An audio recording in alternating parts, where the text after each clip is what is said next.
Hello, ഫ്ലിപ്കാർട്ടിൽ നിന്ന് ഒരു പാഴ്സൽ വന്നിട്ടുണ്ട് കേട്ടോ. അപ്പം ഞാനിന്ന് ഫ്രീ ആയപ്പോൾ വിചാരിച്ചു ഇന്ന് ഇത് അൺബോക്സ് ചെയ്യാം, എന്നിട്ട് ഇത് റെഡിയാക്കാമെന്ന് വിചാരിച്ചു.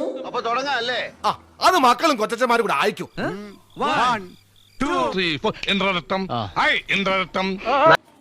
ഹലോ, അപ്പോൾ ഇതാണ് ഞാൻ ഓർഡർ ചെയ്തിട്ടുള്ള ഷെൽഫ്.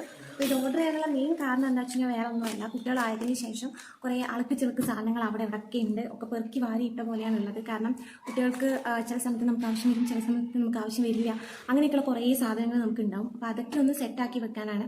അപ്പോൾ ഞാൻ വിചാരിച്ചു അത് സെറ്റ് ചെയ്ത് വെക്കാൻ വേണ്ടിയിട്ട് വെറുതെ ഒരു വലിയ ഷെൽഫിൻ്റെ ആവശ്യമില്ല. ഒക്കെ ഞാൻ പറഞ്ഞ പോലെ എപ്പോഴും ആവശ്യമുള്ള സാധനങ്ങളൊന്നുമല്ല, അളുക്ക് ചുരുക്ക് സാധനങ്ങളാണ്. അപ്പം ഓൺലൈൻ നോക്കിയപ്പോൾ ഒരു അഫോർഡ് ചെയ്യാൻ പറ്റുന്ന റേറ്റിന് അതിന് പറ്റിയൊരു ഷെൽഫ് കണ്ടു. അപ്പോൾ അത് ഓർഡർ ചെയ്തതാണ്. അപ്പോൾ അതിൻ്റെ ബോക്സ് ഇപ്പോൾ തുറന്നപ്പോൾ ഒക്കെ നമ്മൾ ഫിക്സ് ചെയ്തെടുക്കേണ്ടതാണ്. ഇങ്ങനെയാണ് ഇത് വരുന്നത്. പൊതുവെ ഇത് ഓർഡർ ചെയ്യുന്ന ആൾക്കാർക്ക് അറിയുന്നതാണ്, ഇങ്ങനെയാണ് ഉണ്ടാവുന്നത്. നമ്മൾ മറ്റേ കുട്ടികൾ കളിക്കുന്ന പോലെ തന്നെയാണ് ഒക്കെ നമ്മൾ തന്നെ സെറ്റ് ചെയ്യേണ്ടി വരും. വന്നപ്പോൾ തന്നെ ബോക്സിന് നല്ല വെയിറ്റ് ഉണ്ടായിരുന്നു. അതുപോലെ തന്നെ കുറേ സാധനങ്ങളുണ്ട്. ഇത് മുഴുവൻ ഞാൻ അപ്പം ഫിക്സ് ചെയ്തെടുക്കുന്നതന്നെ എനിക്കറിയില്ല. മൊത്തം സൈസാണ്. ഇതിപ്പോൾ ഏകദേശം 1 2 3 4 5 സെറ്റ് ഇപ്പം തന്നെ ഞാൻ പുറത്തെടുത്തു. 6 ഇങ്ങനെ ഒരു 6 സെറ്റ് പൈപ്സ് ഉണ്ട്. അത് കൂടാതെ നമുക്കുള്ളത് ഷീറ്റ്സാണുള്ളത്. ഇതിനകത്ത് നമുക്ക് ഇതാണ് നമുക്ക് വേണ്ട സാധനം. അതുകൊണ്ട് ഇപ്പൊ എന്താ ഒന്നല്ല ചുമ്മാ അവരെല്ലാം എക്സ്ട്രാ വെച്ചിട്ടുണ്ട് കേട്ടോ. ഇൻ കേസ് മിസ് ആവുകയാണെങ്കിൽ നമുക്ക് ഈ എക്സ്ട്രാ എടുത്ത് ഫിക്സ് ചെയ്യാൻ പറ്റും. അതുപോലെ നമുക്ക് ടീ ജോയിന്റ്, പിന്നെ cross joint, food cap, okay ഇതൊക്കെയാണ്. ഇനി ഇതൊക്കെ ഏതൊക്കെയാണെന്നുള്ളത് ഇതിനകത്ത് ഇനി കണ്ടുപിടിക്കണം. ഇതൊക്കെ എങ്ങനെ കണ്ടുപിടിക്കുമല്ലോ. High quality fabric sheet, O എന്ന് പറയുന്നത് ചെറിയ ഷീറ്റ്, M എന്ന് പറയുന്നത് വലിയ ഷീറ്റ്. ഓക്കെ, എന്തൊക്കെയോ മനസ്സിലായി. അപ്പോൾ ഇതാ ഈ സൈഡിൽ കാണുന്നതാണ് നമ്മുടെ ഷെൽഫ്. കണ്ടോ, ഇതാണ് ഷെൽഫ്. ഇതിലാകെ മൊത്തം ഞാൻ പറഞ്ഞുതരാം, ഒരു ലോങ് സൈഡിലായിട്ട് നമുക്കൊരു ലോങ് കള്ളി വരുന്നുണ്ട്. അത് കൂടാണ്ട് സെൻറ്ററിൽ 1 2 3, അത് കൂടാണ്ട് 1 2 3 താഴെ. ഈ ഒരു രീതിയിലാണ് നമ്മളിത് ഫിക്സ് ചെയ്തെടുക്കേണ്ടത്. ഓക്കെ ഗൈസ്, എൻ്റെ എൻജിനീയറിങ് സ്കിൽ എത്രയുണ്ടെന്ന് ഇപ്പോൾ നിങ്ങൾക്ക് മനസ്സിലാവും. ഞാനിത് ഫിക്സ് ചെയ്യാൻ പോവാണ് ഒറ്റയ്ക്ക്. ഇതെങ്ങനെ സ്റ്റാർട്ട് ചെയ്യണം, അത് ശരിയാണല്ലോ. ഇത് എവിടെ നിന്ന് തുടങ്ങണം, ഇതിലെന്താ ഇതിങ്ങനെ വേറൊന്നും ഇല്ലേ ഇതിനകത്ത്? അയ്യോ, ഇനിയൊന്നുമില്ല, ഇത് മാത്രമേ ഉള്ളൂ. ഇവിടെ ഭയങ്കര കാറ്റാണ് കേട്ടോ. കുറേ ദിവസം മഴയ്ക്ക് ശേഷം ഇവിടെ ഇന്നാണ് കുറച്ച് വെയിൽ തെളിഞ്ഞിട്ടുള്ളത്. അപ്പം അതിൻ്റെ ഒരു കാറ്റാണ്. അതാണ് ഇവിടെ ശബ്ദങ്ങളൊക്കെ. അവിടെ ഇവിടെയൊക്കെ ജനലൊക്കെ തുറന്നു വെച്ചിട്ടുണ്ട്, അതൊക്കെ വന്ന് അടിക്കുന്ന ഒച്ചയാണ് ഈ കേൾക്കുന്നത്. ഇത് ഇന്ന് ഫിക്സ് ചെയ്ത് കഴിയോ എന്നുള്ള കാര്യം എനിക്കറിയില്ല.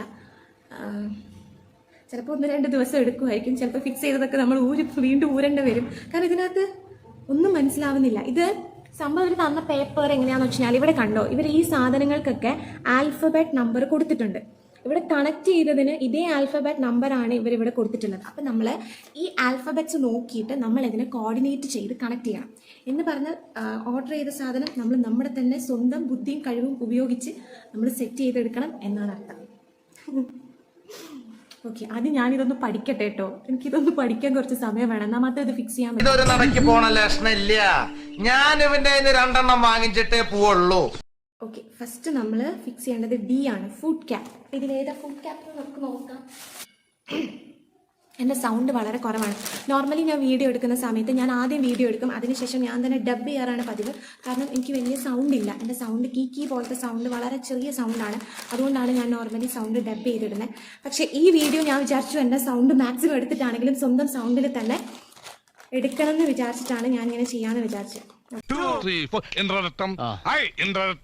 നല്ല ശബ്ദം, ഇതിനകത്ത് 4 കിട്ടി. ഇതൊരുമാതിരി ഹുക്ക് പോലുള്ള സാധനമാണ്. ഇത് ഹുക്ക്, അതവർ വേറെ തന്നെ കൊടുത്തിട്ടുണ്ട്. Hook 4 piece. ഓ, ഇത് നമ്മൾ ഷെൽഫിൻ്റെ മേലെ തുണിയൊക്കെ ഇങ്ങനെ ഇടാനായിട്ടുള്ള ആ സാധനമാണ്. ഇത് നമുക്ക് മാറ്റി വെക്കാം തൽക്കാലം. ഇത് നമുക്ക് ആവശ്യമില്ല, നമുക്ക് ലാസ്റ്റാണ് ആവശ്യം. ഇത് ഹുക്ക്, അത് മനസ്സിലായി. ഓക്കെ, ഇങ്ങനൊരു സാധനം കിട്ടി. ഇതാണ് ഫുഡ് ക്യാപ്പ്. ഇതാണ് നമ്മുടെ ബേസിൽ വേണ്ട സാധനം. ഓക്കെ, ഇതാണ് ഫുഡ് ക്യാപ്പ്. ഓക്കെ, അപ്പോൾ ഇത് കിട്ടി. അപ്പോൾ 2 സാധനം ഞാൻ കണ്ടുപിടിച്ചു, ഹൂക്കും കണ്ടുപിടിച്ചു. പിന്നെ ഇതിനകത്ത് വരുന്ന സാധനം ഇതാണ്.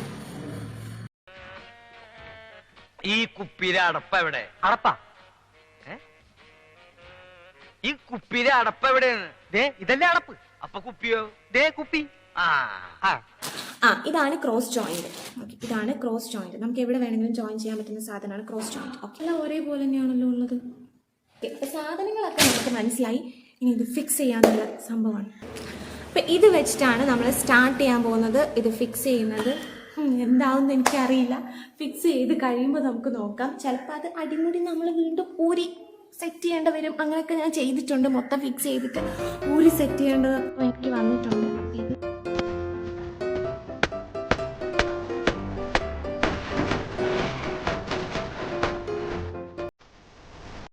അങ്ങനെ ഇതാ ഞാൻ ഇതിന്റെ ബേസ് പാർട്ട് ഫിക്സ് ചെയ്ത് വെച്ചിട്ടുണ്ട്. അങ്ങനെ ഞാൻ ഭയങ്കര സന്തോഷത്തിലെടുത്തപ്പോൾ പൊട്ടിപ്പോയി ഗൈസ്. നിനക്കതൊക്കെ എങ്ങനെയാ സാധിക്കുന്നത്? സത്യം പറഞ്ഞാൽ എനിക്ക് എന്ത് പറയണമെന്ന് തന്നെ അറിയില്ല. ആരും കണ്ടിട്ടില്ല, അതെൻ്റെ ഭാഗ്യം. എന്തായാലും ഇന്ന് ഞാൻ എല്ലാവരുടെ വായിലിരിക്കുന്നതും കേൾക്കും, ഉറപ്പാണ്. വീക്കെൻഡാണ്, ഇന്ന് ഏട്ടൻ വരും. അപ്പോൾ ഏട്ടൻ വരുന്നതിന് മുന്നേ ഫിക്സ് ചെയ്ത് വെക്കുകയാണെങ്കിൽ ഏട്ടൻ്റെ വായിലിരിക്കുന്നതും കൂടെ കേൾക്കണ്ടല്ലോ എന്ന് വിചാരിച്ചിട്ടാണ് ഞാൻ ഇതെല്ലാം കൂടെ പെറുക്കി കൂട്ടി ഇന്ന് തന്നെ തീർക്കുന്നുള്ള മട്ടിൽ തുടങ്ങിയത്. പക്ഷേ ഇതിൻ്റെ ഒരു ഘടന കണ്ടിട്ട് മിക്കവാറും ഞാനിത് കെട്ടിപ്പടുക്കി വരുമ്പോഴത്തേനും നേരം വെളുക്കും.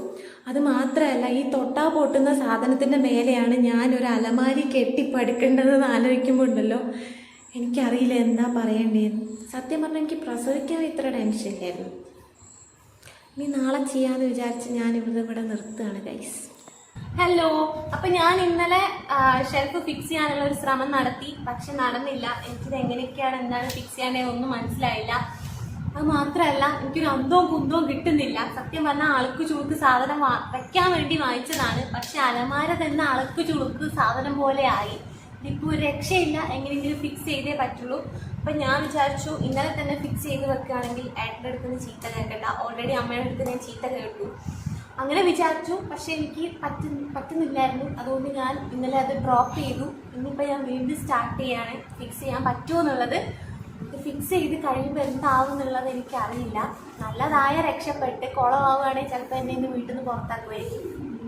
ഓക്കെ, നമുക്ക് ഫിക്സ് ചെയ്യാൻ നോക്കാം. എന്തായാലും ഫിക്സ് ചെയ്താൽ നന്നാവുമെന്നാണ് എൻ്റെ പ്രതീക്ഷ. ഉറപ്പായിട്ടും നന്നാവും. തോൽക്കുന്നതിന് തൊട്ട് മുമ്പ് വരെ ശുഭാപ്തി വിശ്വാസം വളരെ നല്ലതാണ്. ഇതിപ്പോൾ എന്നോട് ഏട്ടൻ പറഞ്ഞത് ഞാൻ ഇതിന് നല്ല റിവ്യൂ എങ്ങാനും കൊടുത്തു കഴിഞ്ഞാൽ കൊന്നു കളയുന്നതാണ്. സാധനം കണ്ടിട്ട് ഇത് വലിച്ചു വാരി പുറത്തേക്ക് എറിയേണ്ട സാധനമാണ്, ആരെ ഇത് ഓർഡർ ചെയ്യാൻ പറഞ്ഞതെന്നൊക്കെയാണ് എന്നോട് ചോദിച്ചത്. പക്ഷേ നിങ്ങൾ കണ്ടോ, ഇത് ഫിക്സ് ചെയ്ത് കഴിയുമ്പോൾ നല്ല കിടുമായിരിക്കും. കാരണം ഞാൻ റിവ്യൂസ് മൊത്തം നല്ലതായിരുന്നു. ഇപ്പോഴും എനിക്ക് നല്ല പ്രതീക്ഷയുണ്ട്. നന്നാവെന്ന് വിചാരിക്കുന്നു. പിന്നെ ഇത് ഫിക്സ് ചെയ്യാനുള്ള കഷ്ടപ്പാടല്ലേ, അത് സാരല്ല.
ഷെൽഫിന്റെ ഫൈനൽ ലുക്കിലേക്ക് കടന്നിരിക്കുകയാണ് ഗൈസ്. ഈ ഷെൽഫ് ഞാൻ ഒരുവിധം റെഡിയാക്കി. ഇത് വലിച്ചു കയറ്റാൻ നോക്കി. സത്യം പറഞ്ഞാൽ ഇത് പാകമല്ലായിരുന്നു. എങ്ങനെയൊക്കെ വലിച്ചു കയറ്റി സിപ്പൊക്കെ ഇട്ടപ്പോൾ തന്നെ സത്യം പറഞ്ഞാൽ ഇത് മുക്കാക്കണ്ടനായിരുന്നു ഗൈസ്. അങ്ങനെ എങ്ങനെയൊക്കെയോ ഞാൻ റെഡിയാക്കിയിട്ടുണ്ട്. ഇത് കണ്ടിട്ട് നിങ്ങൾക്ക് എന്താ തോന്നുന്നതെന്ന് നിങ്ങൾ കമൻറ്റ് ബോക്സിൽ ഇടും കേട്ടോ. എനിക്ക് തോന്നിയത് ഞാൻ ഇപ്പം കാണാം. യവനിക ഉയരുന്നിവിടെ വിടർന്നൊരു ജീവിത നാടകരംഗം. ജനനം തൊട്ടു തുടങ്ങും നാടകമടിമുടി നാട്യക്കാർ നാം. ഉയർന്നു ഉണർന്നു ഉയർന്നു ഉണർന്നു തുടങ്ങി നരനടനം മനമുരളീകൾ. മാമയും പോയി മൈമുനയും പോയി, കയ്യിലാണെങ്കിൽ കാശില്ല. പടച്ചോനെ കണ്ണിലിരുട്ട് കയറുന്നത് പോലെ തോന്നുന്നു. ഒരു പൂവെടുത്ത് ചെവിയിൽ വെച്ചിട്ട് റോഡിൽ കൂടി ഒന്ന് ഓടിയാലോ എന്ന് ആലോചിച്ചിരിക്കുകയാണ് ഞാൻ. ഓ, എന്തൊക്കെ ബഹളങ്ങളായിരുന്നു. 3000 ഇവിടെ, 5000 അവിടെ, 25,000 രൂപന്റെ പാപ്പനം. നമ്മളൊന്നും പറയുന്നില്ല.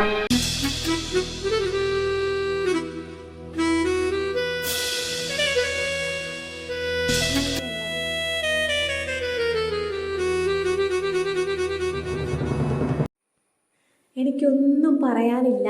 ഒരു സിനിമയിലെ ഡയലോഗാണ് എനിക്ക് ഓർമ്മ വരുന്നത്, പടക്കക്കട ഹതാഹുവ.